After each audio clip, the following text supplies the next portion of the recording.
Coders, so back again with another video, and this video won't be about Excel but over Python.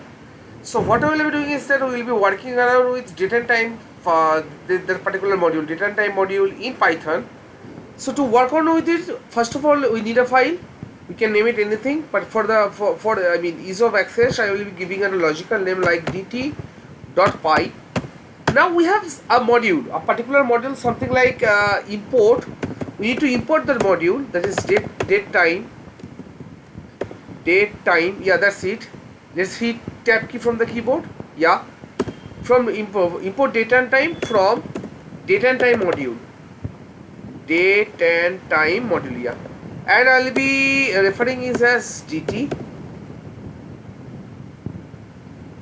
So there's some from, not import, from this particular, from date and time module, import date and time, and I'll be referring import, and whenever I'll be using this date and time module, I'll be mentioning it as dt.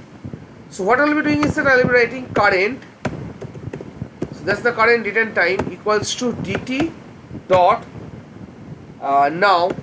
So now is the function, that means definitely means that the function will have a bracket open, bracket close. Now let's print the particular thing. Let's see what happens. Print current, and let's see what's the output in the console. So I have already practiced along. So let me press CLS. As you can already see in my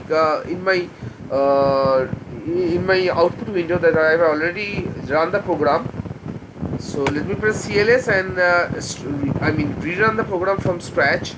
So what I'll be doing is that I'll be calling the Python interpreter, and I'll be writing the function dt dot, let me hit tab key. Yeah, it works fine. So now the problem is that something like I'm getting a lot of information like 165611, and I want only the date. So what will be the, I need to format it, right? So the formatted date will be something like formatted current current underscore current. So what we'll be doing is that formatted current will be having dt, so current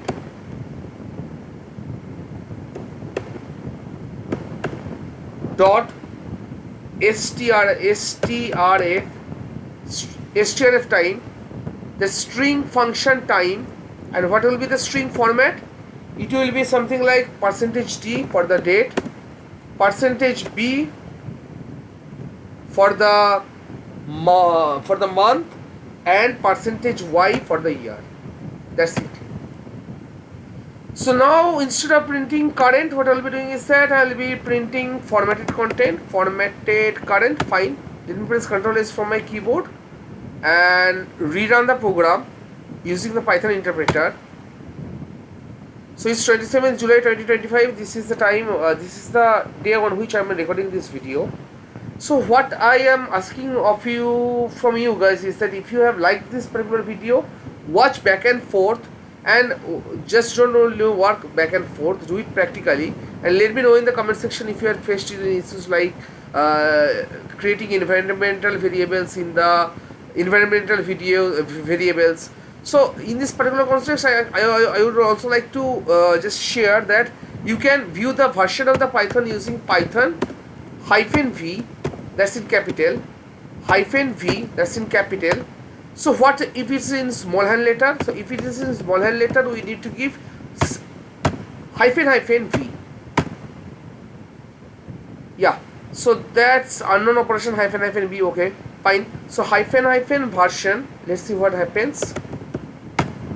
Yeah, so if you are using a capital V, you need to give only capital V, but if you are giving version, you need to give -version.